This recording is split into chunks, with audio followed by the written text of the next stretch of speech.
গাছের টাটকা কচি লাউ আর সাথে যদি থাকে নদীর টাটকা টাটকা কুচো চিংড়ি, তাহলে কিন্তু একটাই কম্বিনেশন। গোপাল ভাঁড়ের গল্পের সেই লাউ চিংড়ির কথা।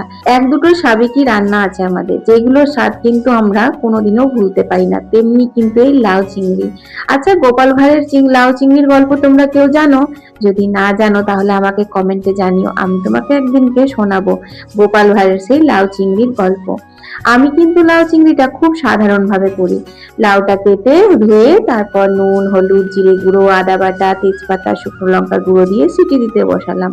দুটো সিটি হবে ততক্ষণে কিন্তু দেখো মাছটা ভালো করে ধুয়ে নুন হলুদ মাখিয়ে নিলাম। এদিকে পড়ে গেছে আমার কুকারে দুটো সিটি। কচি লাউ কিন্তু গলে জল। সর্ষের তেলে চিংড়িগুলো হালকা করে ভেজে তুলে নিলাম। লাউটা কিন্তু একবারে কষিয়েও চাপানো যেত, যেহেতু আমি স্নান পুজো করে রান্না করছি, ভোলা বাবা একটার মধ্যে খেতে আসবে, আমার তাড়াহুড়ো করে অনেকগুলো রান্না করার আছে, তার জন্য কিন্তু কুকারে সিটি দিয়েছিলাম। না হলে লাউটা এত কচি ছিল না, কড়াইয়ে সেদ্ধ হয়ে যেত। বেশ কালো জিরে পেঁয়াজ ফোড়ন দিয়ে সেদ্ধ করা লাউটা ঢেলে দিলাম। তারপর চিংড়ি মাছ দিয়ে নাড়িয়ে চাড়িয়ে একদম শুকনো শুকনো করে নামিয়ে নিলাম। আর কচি লাউ থাকলে আমি কিন্তু লাউয়ের খোসা একদম ফেলি না। কালো জিরে, গোটা পোস্ত ফোড়ন দিয়ে নুন হলুদ দিয়ে ভেজে নামিয়ে নিই। গরম ভাতে খেতে কিন্তু বেশ ভালো লাগে। হচ্ছে টক, এটা আমার মা পাঠিয়েছে আমাকে।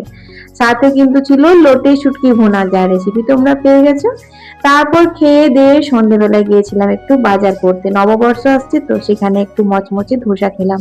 এই ভাইয়ের কাছে ধোসা খাই আর ভিডিও করি, তার জন্য এই ভাই আমাকে কিন্তু অনেকটা পরিমাণে চাটনি আর সাম্বার দেয় বন্ধুরা। তো চলো আজকের মতো এখানেই, টাটা।